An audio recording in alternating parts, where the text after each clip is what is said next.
একটি লম্বা ছুটির পরে আলো পড়াশোনা করার জন্য এই প্রতিষ্ঠানে আসার সুযোগ করেছেন। সে আমার তার সামনে শুকরিয়া আদায় করি, আমরা সকলে বলি আলহামদুলিল্লাহ। অতঃপর সর্বসহস্র দুরূদ সালাম বর্ষিত হোক সাইয়্যিদুল মুরসালিন ওয়া নাবিয়্যিন মুহাম্মদুর রাসূলুল্লাহ সাল্লাল্লাহু আলাইহি ওয়াসাল্লাম। পূর্ব মুমিনাত মুসলিমা ভাই ও বোনদের আমরা কামনা করি যারা মুসলমান ত্যাগ করে কর্ম গ্রহণ করেছেন, যারা আপনাদের মতো ইসলামের কাজে যুক্ত ছিলেন, তাদের সময় শেষ হওয়ার কারণে এই দুনিয়া ছেড়ে তারা আল্লাহর রাস্তায় অবস্থান করতেছে। আল্লাহ তাদের কবরগুলোকে জান্নাতের দাওয়াত হিসাবে কবুল করেন সকলে বলি আল্লাহ। সম্মানিত সভাপতি মহোদয়,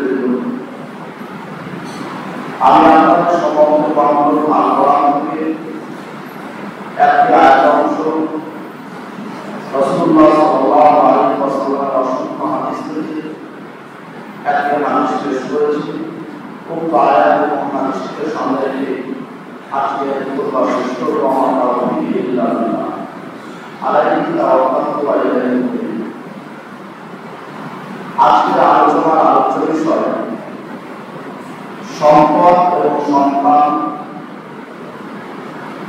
ব্যবহার বা লালন পালনের সঠিক পদ্ধতি এ সম্পর্কে আলোচনার আলোকে কিছু কথা বলার চেষ্টা করব। আল্লাহ রাব্বুল আলামিন তিনি বলেন, ইন্নামা আমওয়ালুকুম ওয়া আওলাদুকুম ফিতনাহ, একমাত্র সম্পদ এবং সন্তান তোমাদের জন্য পরীক্ষা স্বরূপ। যে সম্পদ বা সন্তানকে দিয়ে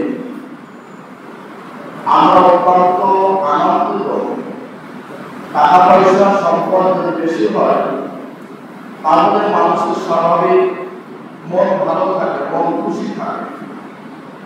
সন্তান যদি থাকে তাহলেও খুব মনটা ভালো থাকে।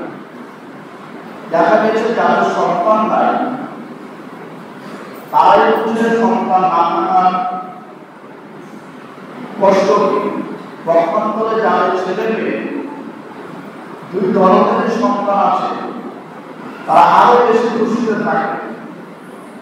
আল্লাহ রাব্বুল আলামিন তিনি এই আয়াতে বলেছেন যে সম্পদ এবং সন্তান এটা পরীক্ষা একটা বস্তু, এটা আনন্দিত হতে হবে তেমনটা নয়।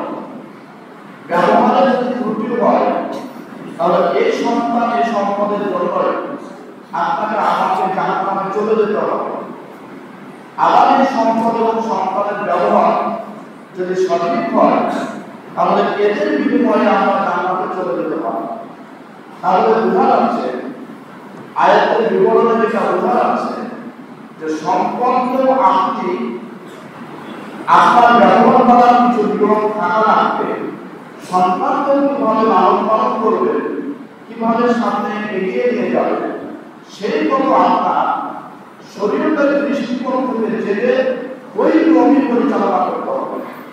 নচেত যে সন্তানকে নিয়ে, যে সম্পদকে নিয়ে আমরা এত আনন্দিত, এই সন্তান সম্পদের কারণে আমাদেরকে জাহান্নামে চলে যেতে হতে পারে। তাই আল্লাহ রাব্বুল আলামিন বলেছেন, ইন্নামা আমওয়ালুকুম, একমাত্র তোমাদের সম্পদগুলি, ওয়ালাদুকুম, এবং তোমাদের সন্তান সম্পত্তি ফিতনা, তোমাদের পরীক্ষার বস্তু, পরীক্ষার স্বরূপ। এই পরীক্ষায় তোমাদের পাস করতে হবে। আল্লাহ রাব্বুল আলামিন অন্য জায়গায় বলেন সম্পদ আপনি উপার্জন করবেন কিনা, এই বিষয়ে সূরা জুমায় আল্লাহ রাব্বুল আলামিন বলেছেন, হাইতা কুদিয়াতিস সালাত ফান্তাশিরু ফিল আরদ, যখন সালাত শেষ হবে তখন তোমরা জমিনে ছড়িয়ে ছিটিয়ে পড়ো এবং তোমরা আল্লাহর ভয়কে অগ্রসর করো তথা নীতিকে অগ্রসর করো। যেখানেই থাকেন, যেভাবে থাকেন, ভাবে সালাতকে কমপ্লিট করার পরে আপনাকে আমাকে নীতি অগ্রসরের জন্য একটা রিজিক অন্বেষণ করার জন্য চেষ্টা করতে হবে। তাহলে এই আয়াতে আমরা পেলাম যে সম্পদ উপার্জন করা উচিত, সম্পদ যে যেখানে থাকে উপার্জন করতে হবে, অর্জন করতে হবে। এই কথা বলা যাবে না যে আমরা সম্পদ উপার্জন করবো না, অত বেশি টাকা পয়সা দিব না, এই কথা বলা ঠিক হবে না। টাকা পয়সা যদি বেশি হয় আর সেটা যদি বৈধভাবে হয় তাহলে তার বহু কাজ আছে, যে কাজগুলি আপনি কোনদিন বৈধ করে হিসাব করেন। যেমন দান করতে পারেন, টাকা পয়সা থাকলে সম্পদ দান করতে পারেন, টাকা পয়সা থাকলে আপনি যাকাত দিতে পারেন, টাকা পয়সা থাকলে আপনি হজ করতে পারেন। এইভাবে বহু কাজ আছে যে কাজগুলি আপনার সম্পদের কারণে আসবে। সম্পদ যদি না থাকে তাহলে হবে না। তবে এখানকার প্রতিবন্ধকতা হলো কোনোভাবেই যেন সেটা হারামের সাথে যুক্ত না হয়ে যায়। তারা আমরা সবাই বুঝতে পারলাম যে সম্পদ পরীক্ষার বস্তু, পরীক্ষা সে সম্পদ আল্লাহ উপার্জন করতে বললে সলাপকে ঠিক রেখে, তার মানে সলাপ যদি ঠিক না রাখা হয়, সলাপ ঠিক না রেখে যদি সম্পদ আমরা উপার্জন করি তাহলে সেই উপার্জন করা ঠিক হবে না। এই জন্য আমরা বলছি যখন সলাপ শেষ হয় তখন তোমরা জমিনে ঝাঁপিয়ে পড়ো, ছড়িয়ে ছিটিয়ে পড়ো, ভাবটা সে রোহিতা অর্থা মুমিন ফাদিলিল্লাহ। তাহলে ওই মানুষগুলির সম্পদ অর্জন করা ঠিক নয়, বা ওই সম্পদ তাকে রক্ষা করতে পারো না যারা পাঁচত্ব সলাপকে বাইরাস করে সম্পদ অর্জনের কাজে লেগে আসে, দিনকে দিন রাত্রে রাত 24 ঘন্টায় সম্পদের সাথে জড়িত, অথচ পাঁচত্ব সলাপের ধান ধরে না। এই বিভিন্ন বলা যায় এইভাবে উপার্জন করা সম্ভব, তাদেরকে এক সময় রক্ষা করবে না। আল্লাহ রাব্বুল আলামিন তাইতে বলেছেন কোন সূরায়, ইয়া আইয়ুহাল ইনসান মা গাররাকা বিরাব্বিকাল কারীম, মানুষ সকল তোমাদেরকে কোন জিনিসে সে মহান প্রতিপালক সম্পর্কে ধোঁকায় ফেলেছে। আল্লাযী খালাকাকা ওয়া সাওয়াকা ফাআদালা, যিনি তোমাদেরকে সৃষ্টি করেছেন, তারপরে সুন্দর করেছেন, আবার সুঠাম করেছেন, এত সুন্দর আকৃতিতে তোমাদেরকে সাজিয়ে গুছিয়ে পৃথিবীতে পাঠালেন, অথচ সে আল্লাহ থেকে তোমরা কিভাবে বিমুখ হলো? কোন জিনিসে তোমাদেরকে এই সম্পদের কারণে আল্লাহকে ঘুরিয়ে দেবে? এটা কোন জিনিসে? সেটাই হলো আমার হাতের কামাই, যেটা আমরা উপার্জন করতে থাকি। সূরা ফজরে আল্লাহ রাব্বুল আলামিন বলেছেন, ফাআম্মাল ইনসানু ইযা আবতালাহু রাব্বুহু ফাআকরামাহু ওয়া না'মাহু ফায়াকুলু রাব্বি আকরাম।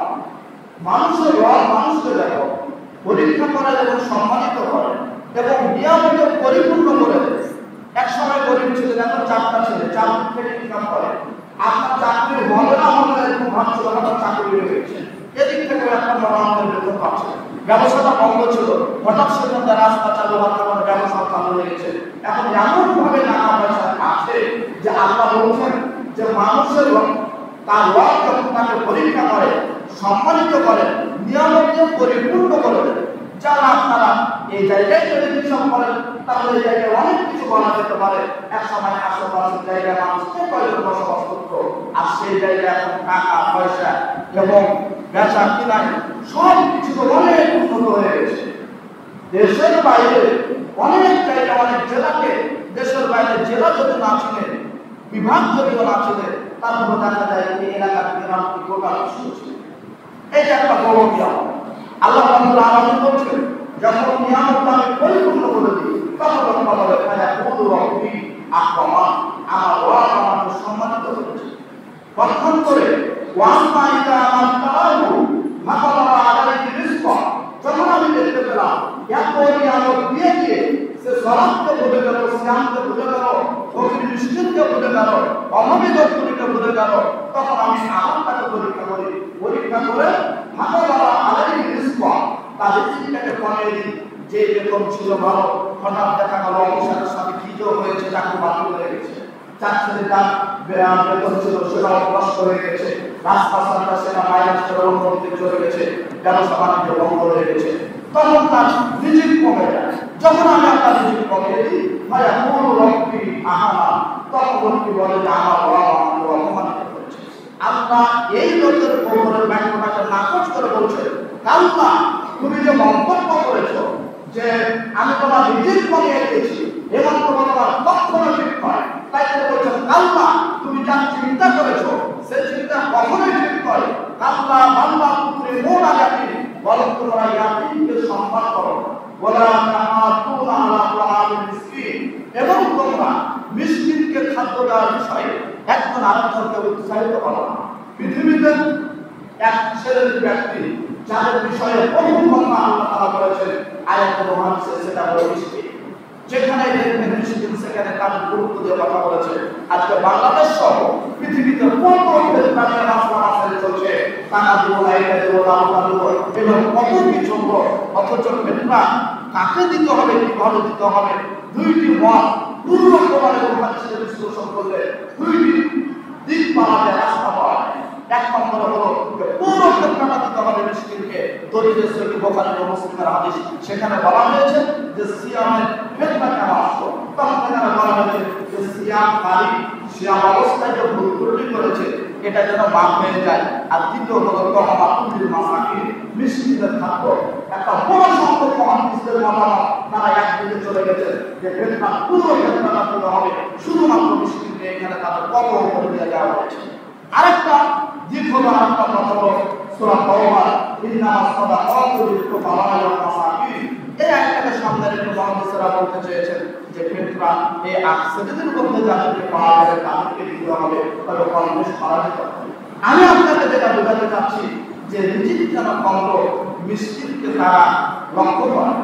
যখন আপনি গরিব ছিলেন তখন আপনি গরিবের মর্যাদা ছিলেন, আর যখনই ধনী হয়ে গেছেন তখন আপনার ভাষা চেঞ্জ হয়ে গেছে, তখন আর ভাষা ঠিক নাই। আজ থেকে 10 বছর আগে আপনি যে ভিক্ষা করতেন, এখন তো আপনি চাকরি করেন, এখন ভাষা চেঞ্জ হলো কেন? ওই অতীতকে আপনার মাঝে মধ্যে মনে রাখতে হবে, কারণ আনন্দ বের হবে। মানুষ যত সময় যাবে তত গরিব হবে। যে কথা বলছিলাম, আল্লাহ বলছেন সন্তান সম্পদ তোমাদের পরীক্ষা শুরু, সম্পদ উপার্জন করলে দেখে শুনে উপার্জন করতে হবে। আল্লাহ এখানে বললেন যে তোমরা যেটা মনে করেছো যে আমি তোমাদের দিকে কমিয়ে দিচ্ছি, মূলত এটা মূলত কারণ হলো তোমরা মিসকিনকে খাবার দেওয়া এবং মিসকিনকে খাবার দেওয়ার বিষয়ে একজন আরেকজনকে পরামর্শ করো না, এবং ইয়াতীমদেরকে সম্মান করো না। দুই শ্রেণীর ব্যক্তির কথা বলা হয়েছে। আবু হুরায়রা রাদিয়াল্লাহু তাআলা আনহু বলেন, যা রাসূলুল্লাহ সাল্লাল্লাহু আলাইহি ওয়াসাল্লাম, কোন একজন ব্যক্তি আল্লাহর রাসূলের নিকটে এসে কসমাতা কলবি, তার অন্তরটা খুব শক্ত, রূহ বলে তাদের কল্পন ভাষায় কথা বলে। এরকম একটা ব্যক্তি এসে বলছেন, আল্লাহ রাসূল আমার অন্তরটা পাথরের মতো শক্ত, একেবারে কঠোর, আমি ভালো মানুষ দেখতেই পারি। এরকম আমি একজন ব্যক্তি, তো আমার অন্তরটা নরম করার কি উপায়? তখন আল্লাহ নবী বলছেন, তুমি যদি চাও যে তোমার অন্তরটা নরম হোক, তাহলে তুমি দুটি কাজ করো। এক নম্বর, ইয়াকুবের মাথায় তুমি হাত তোলাও, ওই হাদিসে পাওয়া যায় ইয়াকুবকে খাবার খাওয়াও। আরেকটি কাজ হলো যে মিসকিনদেরকে তুমি খাবার খাও। তাহলে এখানে দুটি আসলো, একটা হলো ইয়াকুবের মাথায় হাত তোলাও, ইয়াকুবকে দেখাশোনা করো। দ্বিতীয় নম্বর হলো মিসকিনকে খাবার দাও। আর এই কোরআনের আয়াতে রাসূলুল্লাহ সাল্লাল্লাহু আলাইহি ওয়াসাল্লাম যে তোমরা ইয়াতীমকে সম্মান করো না এবং মিসকিনকে খেতে দাও না। তাহলে আয়াত এবং হাদিসকে এক জায়গাতে যদি করা যায়, তাহলে এইভাবে আলোচনাটা বাড়াবে যে মানুষ যদি সম্মানিতভাবে থাকতে চায়, অভাব-অনটন দূর করতে চায়, প্রয়োজন মেটাতে চায়, তাহলে ইয়াতীমদেরকে সম্মানে রাখতে হবে, সেবাতে রাখতে হবে, এবং মিসকিনদের খাবারের 100% ব্যবস্থা করতে হবে। তাহলে মানুষ সম্মানিত থাকবে। জাবির রাদিয়াল্লাহু তাআলা আনহু বলেন, রাসূল সাল্লাল্লাহু আলাইহি ওয়াসাল্লাম বলেছেন যে তোমরা যদি নিজের প্রয়োজন পূরণ করতে চাও, তাহলে তোমরা ইয়াতীমদের পূর্ণাঙ্গ খাবারের ব্যবস্থা করো এবং মিসকিনদেরকে খাবারের ব্যবস্থা করো। তাহলে এই হাদিসে বোঝানো ইয়াতীম এবং মিসকিনদের যে সহযোগিতা করা, আল্লাহ রাব্বুল আলামিন নিজের প্রয়োজন পূরণ করে দিবেন এবং ইয়াতীমকে করেছেন। সম্মানিত উপস্থিতি, যাই হোক আমরা আমাদেরকে চেষ্টা করতে হবে যে আমরা কোনোভাবে যেন আমাদের সম্পদ উপার্জন করা, এই সম্পদ উপার্জন করবে এটা যেন অবৈধভাবে না হয়, সম্পদের পিছনে পড়ার কারণে যেন আমাদের এভাবে কমে না যায়। আবু হুরায়রা রাদিয়াল্লাহু তাআলা আনহু বলেন, রাসূল সাল্লাল্লাহু আলাইহি ওয়াসাল্লাম বলেছেন, আমি তোমাদের উপর ভয় করি না এ কথা বলে যে তোমরা অভাবী হয়ে যাবে, ফকির হয়ে যাবে, এটা আমার ভয় না। আজ থেকে কতদিন পূর্বে পৃথিবীর সূচনা, আদম থেকে নিয়ে কত মানুষ এসেছে, তারপর আমার এটা ভয় নাই যে আমার উম্মতেরা ভিক্ষা করবে, ফকির হয়ে যাবে, এই আমি ভয় করি না। বরং আমি ভয় করি যে তোমাদের মধ্যে অর্থ সম্পদ এমন বিপুল পরিমাণে আসবে, এক একজন এত সম্পদের মালিক হবে, এক একজন এত চাকরির মালিক হবে, এক একজন এত জায়গার মালিক হবে যে পূর্ববর্তীরা যেমন তাদের টাকা পয়সার কারণে আল্লাহর ইবাদত করেনি, তারা সম্পদ নিয়ে ব্যস্ত ছিল, ফলে আল্লাহ তারা তাদেরকে ধ্বংস করে দিয়েছেন। তোমাদেরও টাকা পয়সা এত বেশি হবে, জায়গা জমি এত বেশি হবে, সবকিছু বেশি হওয়ার কারণে তোমরা সম্পদের পিছনে থাকবে, এক পর্যায়ে পূর্ববর্তী হওয়ার মতো আল্লাহ তারা তোমাদেরকে ধ্বংস করে দেবেন।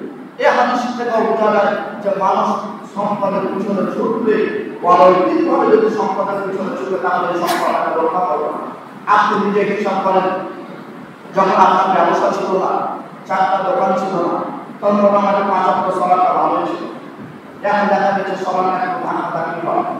আপনার যখন চাকরি ছিল না, তখন আপনি শুরু বলছিলেন একটা যদি চাকরি হতো আর মসজিদে শুধু সলাপ করতো না, আল্লাহর কাছে দোয়া করতেন। আর এখন ওই মুক্তি আল্লাহ নামে দোয়া আপনি করেছেন, ব্যস্ততা বেড়ে হতে পারে, অফিসের ব্যস্ততা বেড়ে হতে পারে।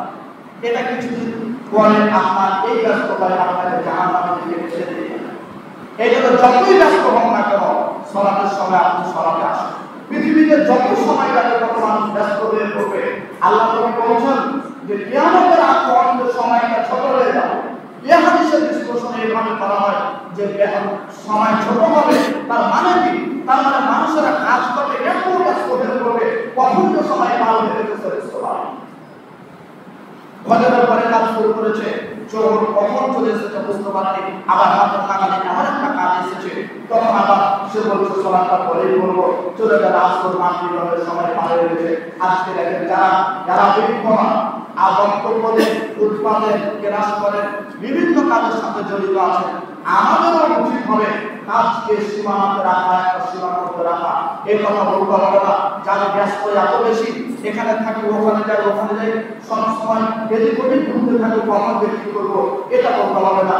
কাজ 5টা পারলে 5 ধরনের কাজ দিতে হবে, 3টা পারলে 3 ধরনের কাজ করতে হবে। সব কাজ আপনাকে একাই না পাইলে আল্লাহর ইবাদত থেকে কোনোভাবে শিখতে না পারে।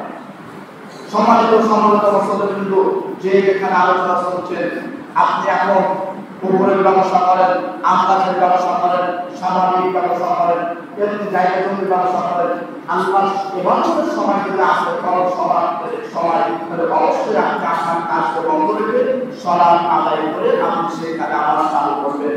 ব্যতিক্রম যদি হয়েই যায় দুনিয়ার সময়ে 5 মিনিটের উপরে, তাহলে আপনি শেষে আবার সে সালাতটা কাজ আদায় করবেন। কিন্তু কেমনটা যেন না হয়ে যায় যে সালাতটা একেবারে মাইনাস হয়ে গেল, কেমন হয়ে যেন না।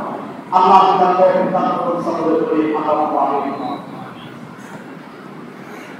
আব্দুল্লাহ রাদিয়াল্লাহু তাআলা আনহু বলেন, রাসূল সাল্লাল্লাহু আলাইহি সাল্লামের নিকটে একজন ব্যক্তি এসে জিজ্ঞাসা করছেন যে আইয়ুন নাসের খায়র, মানুষের মধ্যে সবচেয়ে উত্তম মানুষকে? তখন রাসূল সাল্লাল্লাহু আলাইহি সাল্লাম বলছেন যে ক্বালা উমরু ওয়া হাসুনা আমালু, যার বয়সটা বেশি হলো, বয়স অনেক বেশি হয়েছে এবং আমলটা সুন্দর হয়েছে, এই লোকটা হলো মানুষের মধ্যে সবচেয়ে উত্তম।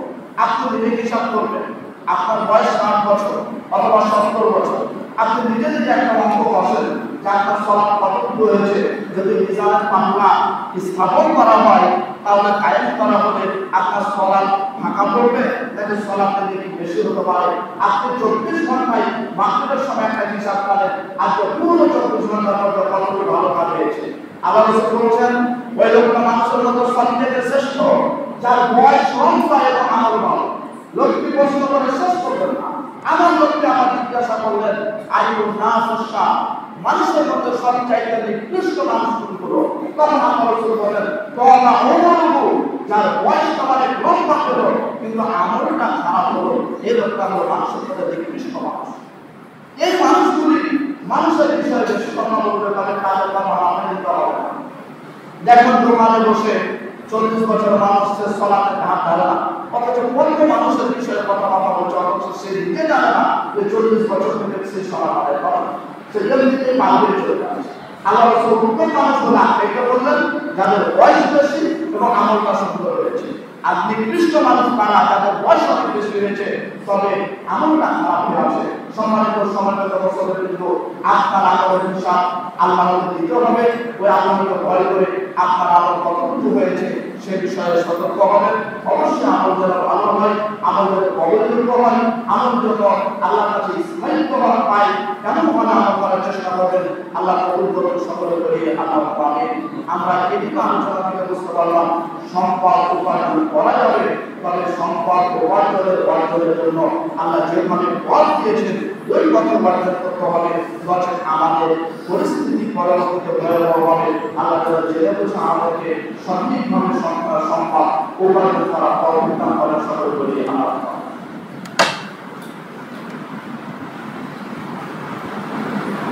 আলহামদুলিল্লাহ ওয়াহদা والصلاة والسلام على من لا نبي بعده أما بعد। সম্মানিত উপস্থিতি, আল্লাহ রাব্বুল আলামিন সম্পদের সাথে সন্তানের কথা বলেছেন। সন্তানও আমাদের সন্তান পরীক্ষা।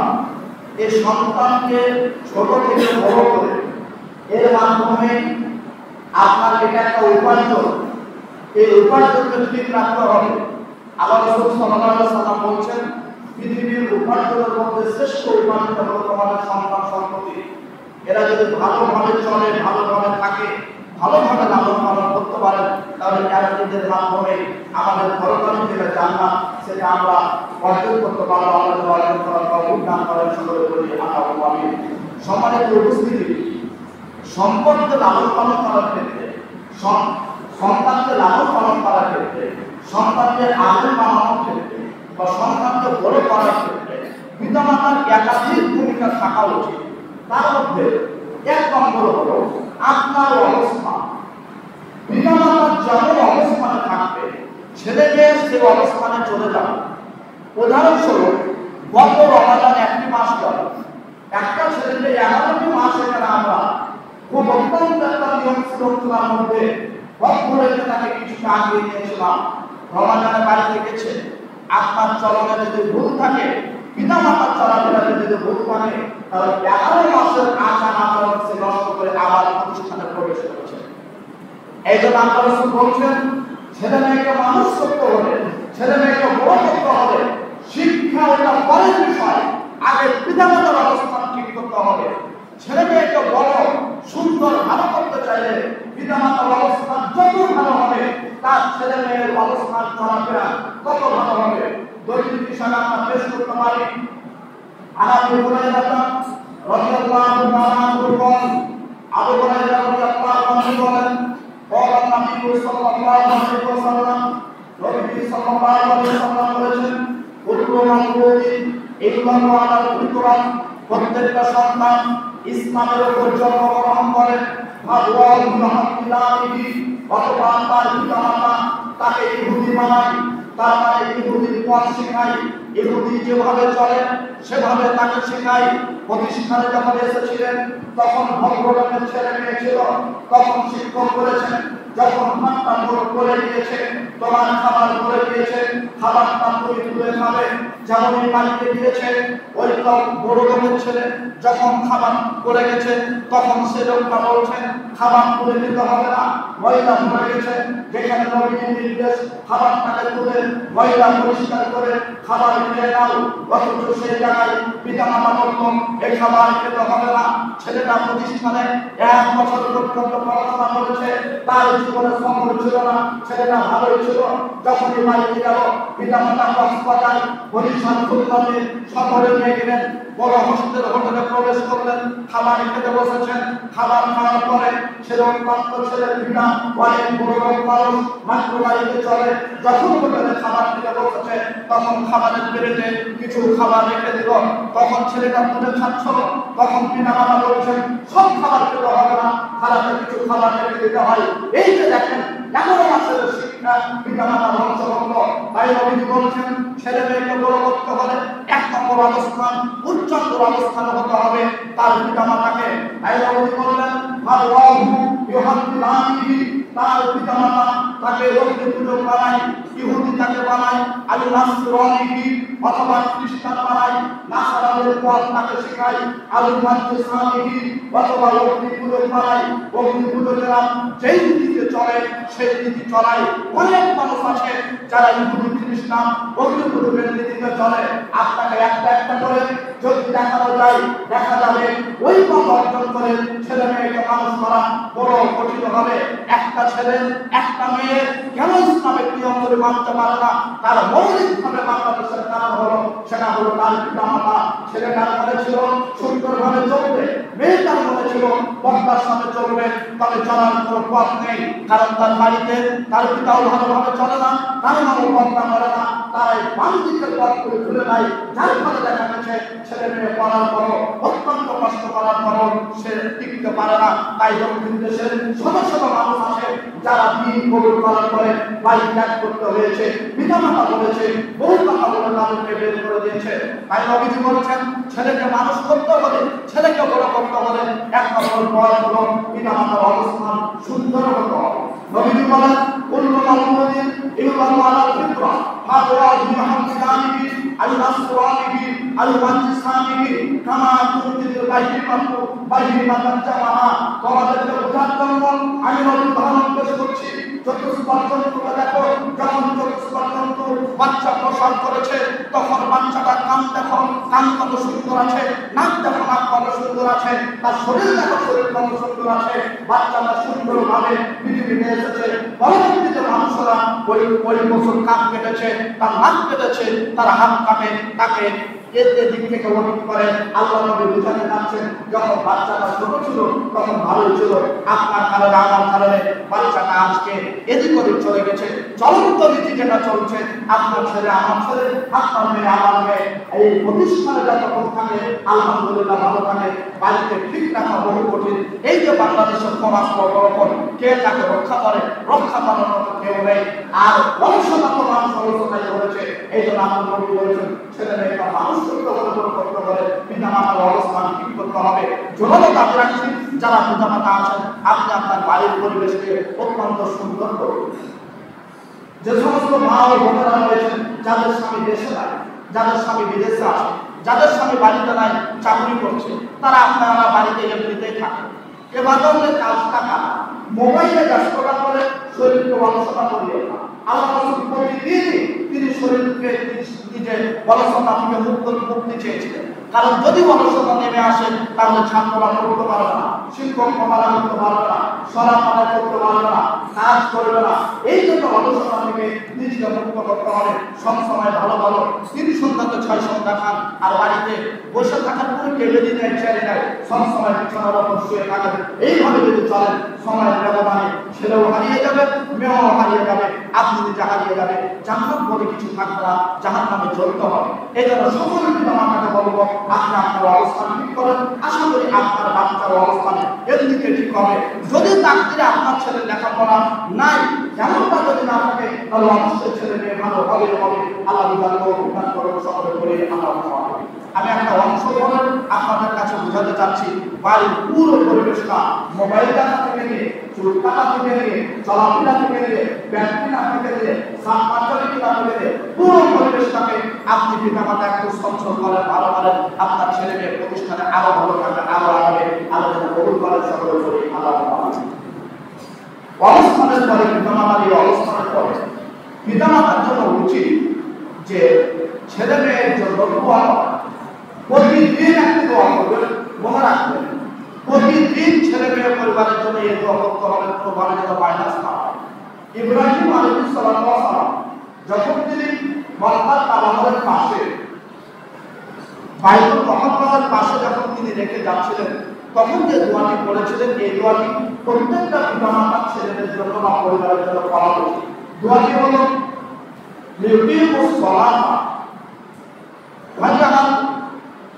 আল্লাহ এভাবে একটি সূরা ইব্রাহিমের 37 নম্বর আয়াতে দোয়াটি পাবেন, আপনারা পড়বেন। প্রতিদিন এই দোয়াটি আমাদের উচিত হবে আমাদের ছেলে মেয়েদের জন্য পড়া। সূরা ইব্রাহিম 37 নম্বর আয়াত আপনি বাড়িতে যে মুখস্থ করবেন। এই দোয়াটি একদিনের জন্য না শুনবে। দোয়াটি রোমান হলো, হে আল্লাহ আমার ছেলে মেয়েরা যেন সালাত আদায় করে। দেখেন আপনিও প্রতিষ্ঠানে দিয়েছেন কেন? আপনার ছেলে মেয়ের জন্য সুন্দর ইসলামিক লাইনে চলে।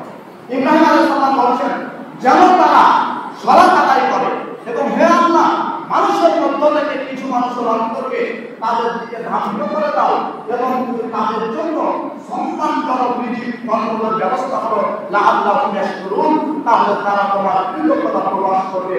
এই দোয়াটি সূরা ইব্রাহিমের 37 নম্বর আয়াতে বর্ণিত হয়েছে। এই দোয়াটি প্রত্যেকটা পিতামাতা মুখস্থ করে এই দোয়াটি ছেলে মেয়ের জন্য করবে যখন ছেলে মেয়ে পৃথিবীতে এসেছে, আর যখন ভবিষ্যৎবাণী বেঁচে আছে তার আগে দোয়া করবে রব্বি হাবলি মিনাস সালিহিন। তবে কোনো বলা যেতে পারে অসুবিধা নাই, তবে বিশেষ করে সূরা ইব্রাহিমের 37 নম্বর আয়াত এই দোয়াটি প্রত্যেকটা ছেলে মেয়ের জন্য পড়া উচিত। প্রত্যেকটা পিতামাতাকে আল্লাহ তাআলা মুখস্থ করে পড়া প্রদান করেন। সকলে বলি আল্লাহু আমিন। আবু হুরায়রা রাদিয়াল্লাহু তাআলা আনহু বলেন রাসূল সাল্লাল্লাহু আলাইহি ওয়াসাল্লাম সূরা ইব্রাহিমের একটা আয়াত পেশ করে বললেন যে যারা আমার অনুসরণ করেছে তারা আমার দলের অন্তর্ভুক্ত, যারা আমার সাথে নাফরমানি করেছে তারা আমার অন্তর্ভুক্ত হবে। এই কথা বলে ঈসা আলাইহিস সালাম তিনি যে কথা বলেছিলেন, ঈসা আলাইহিস সালাম বলেছিলেন এই তোহাদ্দেহু, হে আল্লাহ তুমি যদি পৃথিবীর মানুষকে শাস্তি দাও তাহলে আপনি বলে রাখেন যে নিশ্চয় তারা হলো তোমার বান্দা, শাস্তি দিলেও তোমার বান্দা, আর যদি আপনি তাদেরকে ক্ষমা করে দেন তাহলে আপনি গফুর, আপনি দয়াবান। এই কথাটা বলার পরে আল্লাহ নবীজি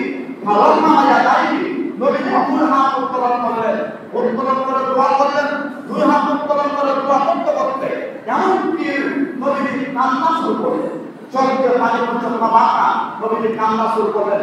আপনাকে বোঝাচ্ছি আপনার অবস্থানে পরে ছেলে মেয়ের জন্য একটু দোয়া করা উচিত। দোয়া তো করবেই করবে, প্রতিদিন আপনার ছেলে মেয়ের জন্য চোখের পানি ফেলে আপনার কাছে দোয়া করতে হবে। নবীজি হাদিস শুনুন, আল্লাহ নবীজি তিনি ঈসা আলাইহিস সালাম এই কথাটি তিনি পড়লেন। ঈসা আলাইহিস সালাম বলেছিলেন হে আল্লাহ যদি তুমি বান্দাকে কষ্ট দাও, যদি শাস্তি দাও তাহলে এগুলো হলো তোমার বান্দা, আর যদি তাদেরকে ক্ষমা করে দাও তাহলে হলেন আপনি ক্ষমাশীল দয়াবান। এ কথা বলে নবীজি দুই হাত উত্তোলন করলেন।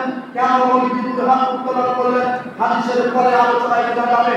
নবীজি দুই হাত উত্তোলন করে দোয়া করতে করতে এক পর্যায়ে নবীজির চোখে পানি পড়া শুরু হলো, নবীজি কান্না শুরু করলেন। আল্লাহ তাআলা আকাশে জিবরিলকে ডাকতে বলেন ইয়া জিবরিল ইযহাব ইলা মুহাম্মদ, জিবরিল তুমি মুহাম্মদের নিকটে যাও, মালিক বিমা জিজ্ঞাসা করো কোন জিনিসে তাকে কাঁদাচ্ছে, কেন মুহাম্মদ সাল্লাল্লাহু আলাইহি ওয়াসাল্লাম কান্না করছেন। মুহাম্মদ সাল্লাল্লাহু আলাইহি ওয়াসাল্লাম কাছে আসলেন, জিবরিল কথা শুনলেন, মাফ করা নবী সাল্লাল্লাহু আলাইহি ওয়াসাল্লাম নবীর সব কথাগুলি জিবরিলকে বলে দিলেন। জিবরিল বলেছে আবার আল্লাহ শোনালেন, আবার আল্লাহ বলেছেন ইয়া জিবরিল ইযহাব ইলা মুহাম্মদ, জিবরিল মুহাম্মদ সাল্লাল্লাহু আলাইহি ওয়াসাল্লামের নিকটে যাও, যে তুমি তাকে বলো যে আমি আল্লাহ সামুদ্রিকা, আমি আপনাকে খুশি করব, আপনাকে কোনো সময় ওয়ালা নাসুল, আমি আপনাকে কোনো সময় অখুশি করব না। হাদিসের বিবরণ বোঝা যায় যারা দায়িত্বশীল আছেন তারা অধীনস্থ ব্যক্তিদের জন্য চোখের পানি ফেলে কান্না করবে, যারা নেতাকর্মী আছে তারা তাদের পরিবারের জন্য দোয়া করবে, যারা শিক্ষক আছে তারা ছাত্রদের জন্য মন করে দোয়া করবে, আর যারা পিতামাতা আছে তারা পিতামাতা তার ছেলে মেয়েদের জন্য চোখের পানি ফেলে দোয়া করবে। আপনি পিতামাতা কোথায় অবস্থান করেন জানি না, তবে 24 ঘন্টায় আপনার উচিত একটা সময় আপনার ছেলে মেয়ের জন্য চোখের পানি ফেলে আল্লাহর কাছে দোয়া করা। আচ্ছা সে সমস্ত বুঝতে পারলাম আল্লাহ তিনি বললেন নবীজিকে যে তুমি যা বলেছো এটা আমি তোমাকে খুশি করে দেবো, তার মানে তোমার দাবি মেনে দেবো, তোমাকে আমি অখুশি করবো না, মানে আপনি যে কথা বলছেন সেটা আমি মানবো না। এবং কারণে নবীজি কি কথা বলেছিলেন আল্লাহ নবীজির হাদিসের মধ্যে যেটা এসেছে সেটা নবীজি বলেছিলেন ইয়া উম্মতি উম্মতি, হায় আমার উম্মত উম্মত, এই কথাগুলো তিনি বলেছিলেন। তার মানে উম্মতের ক্ষমার জন্য আল্লাহ রাব্বুল আলামিনের কাছে তিনি আবেদন পেশ করেছিলেন। আর আল্লাহ তাআলা জিজ্ঞেস করেছিলেন জিবরিলের মাধ্যমে যে কোন জিনিস আল্লাহ রাসূলকে কান্না করাচ্ছে, কোন জিনিসে আল্লাহ নবীকে কাঁদায়, সেটা হলো এই কারণ। আপনি যদি আপনার ছেলে মেয়ের জন্য কান্নাকাটি করেন, আল্লাহর কাছে দোয়া করেন, আশা করা যায় আল্লাহ রাব্বুল আলামিন আপনার কান্নাকাটি তিনি কবুল করবেন, আপনার ছেলে মেয়েকে আল্লাহ তাআলা মানুষ করবেন, আল্লাহ তাআলা বড় করবেন, আদর বাবা বানাবেন। আপনি আপনার আল্লাহকে করবেন, নির্জনে ভগবান আপনার ছেলে মেয়ের জন্য দোয়া করবেন। আল্লাহ রাব্বুল আলামিন যেন আমাদের ছেলে মেয়েদের জন্য দোয়া করার পর উদ্ধার করেন। সকলে করি আল্লাহ। একজন আরেকজনের কাছে দোয়া চাইতে পারে, তেমন নিজের থেকেও দোয়া আলোচনা করা যায়। আল্লাহ রাসূল সাল্লাল্লাহু আলাইহি সাল্লাম একটা আদর্শ বললেন যে তুমি তোমার সন্তানদেরকে দিয়ে তুমি আমার কাছে আসো, আমি তাদের জন্য দোয়া করব। এই হাদিস থেকে বোঝা যায় যে দোয়া করা যায়। আর আরেকটা হাদিস আছে যেখানে আনাস রাদিয়াল্লাহু তাআলা আনহুকে তার মাতা নবীজির নিকটে নিয়ে এসেছিলেন, দিয়ে তিনি দোয়া চেয়েছিলেন। এই হাদিস থেকে বোঝা যায় যে দোয়া চাওয়া যায়। তাদের আপনি যেমন ছেলে মেয়ের জন্য নিজে দোয়া করবেন, তেমন অপর ভালো মানুষ যারা রয়েছে তাদের নিকটেও আপনি দোয়া আবেদন করবেন, ছেলে মেয়েদের জন্য দোয়া করবেন। এই দোয়াটাই আল্লাহ রাব্বুল আলামিন বেশি কবুল করবেন। আপনার চোখের কান্না, আপনার চোখের পানি যেটা আপনার ছেলে মেয়েদের জন্য চোখে পড়ে, কারণ সেটা আল্লাহ আপনার দাবি কবুল করবেন। আল্লাহ রাব্বুল আলামিন আমাদের ছেলে মেয়েদেরকে সঠিক পথে পড়াশোনা করার তৌফিক দান করেন। সকলে বলি আমিন। সম্মানিত সকল মুসলিমবৃন্দ, ছেলে মেয়েদেরকে পড়াশোনা করার বিষয়ে বাস্তবে একটা ছেলে মেয়ে তার পারিবারিকভাবে যে শিক্ষাটা পায়, সেখানে যেভাবে বড় হয়, এটাই তার জীবনে একটা আশার হিসাবে থেকে যায়। এটা সকল অভিভাবকদের প্রতি আবেদন রাখবো যে আপনি আপনার বাড়ির পরিবেশটা, থাকা, খাওয়া, চলাফেরা করা, শ্রম করা, এই পরিবেশটাকে ঠিক করার চেষ্টা করবেন। আল্লাহ যেন কবুল করেন। সকলে বলি আমিন। সাথে সাথে আপনারা আমাদের সম্পদ অর্জন করছি, এই সম্পদ আমাদের বিরুদ্ধে যেন চলে না যায়, বিপক্ষে যেন চলে না যায়, এই জন্য সম্পদকে আমাদেরকে বিশাল করে অর্জন করতে হবে। কোন সম্পদ আমরা উপার্জন করবো, কোন না করবো না, এই পদ্ধতিতে আমাদেরকে নিরূপণ করে আমাদেরকে সামনে আনতে হবে। আপনি যেমন শুনেছেন যে একটি ব্যবসা নতুনভাবে এসেছে, আগে আপনি তদন্ত করবেন ব্যবসাটা বৈধ কিনা, ওই ব্যবসাটা চলবে কিনা। আগে আপনি শুনবেন না যে লাভ কতটুকু হয়, যেমন শুনেছেন লাভ বেশি হয়, তেমন সেই ব্যবসা শুরু করে দিলেন। একদিনও শুনবেন না যে এটা চলবে কি চলবে না। হাদিস যেগুলো পড়েছি সেগুলোতে বোঝা গেল অনেক লোক আল্লাহ রাসূল সাল্লাল্লাহু আলাইহি সাল্লামের নিকটে জিজ্ঞাসার জন্য আসতেন। আপনার উচিত কোনো বিষয়ে জিজ্ঞাসার জন্য আলেম ওলামার নিকটে যাওয়া। সব বিষয়ে আপনি মোবাইলে ইউটিউবে ওইভাবে নিখুঁতভাবে পাবেন না। এই জন্য আপনার জানার জন্য বয়স পর্যন্ত পার হয়ে গেছে, ঠিক আছে, কিন্তু তারপরে জানার পথ আছে, জানার প্রয়োজন আছে। আপনি সময় সাপেক্ষে একটা সময় বের করে আলেম ওলামার সাথে সঙ্গ দিবেন। 24 ঘন্টার মধ্যে কিছু সময় বাড়িতে থাকার চেষ্টা করবেন। 24 ঘন্টার মধ্যে বাড়িতে ছেলে মেয়ে বউ এগুলিকে নিয়ে একটা কাজ বসে একটা কোরআন হাদিসের আলোচনা করার চেষ্টা করবেন, যাতে করে দেখা যায় পরিবারটা সুন্দর চলে। আল্লাহ রাব্বুল আলামিন আমাদেরকে সেভাবে চলাফেরা করার তৌফিক দান করেন। সকলে বলি আমিন। আমরা যেখান থেকে সেখানে পড়াশোনা করার জন্য এসেছি, আমরা যেন আমাদের সকলকে সুন্দর শিক্ষা নেওয়ার সুযোগ করে দেন। যারা শিক্ষক হিসাবে আছি বা আছেন, তারা সুন্দর সুশিক্ষা দেওয়ার সুযোগ করে দেন এবং আল্লাহ যেন আমাদের বাবা-মাকে কবুল করেন। সকল প্রকার আমাদেরকে মদত করেন। আমাদের মধ্যে যারা অসুস্থ রয়েছে, অসুস্থ আছি, আল্লাহ যেন আমাদেরকে পূর্ণ সুস্থ প্রদান করেন। আল্লাহ যেন প্রতিষ্ঠানকে কবুল করেন এবং প্রতিষ্ঠানকে যেন কেমন পর্যন্ত কার্যক্রম দায়ের রাখেন। সকল প্রয়োজন ছাত্র ছাত্রী এবং প্রতিষ্ঠানের এবং আমাদের সকল প্রয়োজন যেন আল্লাহ মদত করে দেন। এবং এটাও করি আপনারা যে এখানে যে কর্মে আসেন, আল্লাহ যেন আপনাদেরকে হারাম উপায়ে উপার্জন করার তৌফিক দান করেন। কোনো কথা কাজ কর্মদিকে লক্ষ্য না করে আমরা যেন আল্লাহ রাব্বুল আলামিনের সন্তুষ্টির দিকে তাকিয়ে তাকে সন্তুষ্ট করার উদ্দেশ্যে সকলে পালন করতে পারি। সে তৌফিক, সে ক্ষমতা আল্লাহ আমাদের দান করে। সকলে বলে আল্লাহুম্মা আমিন।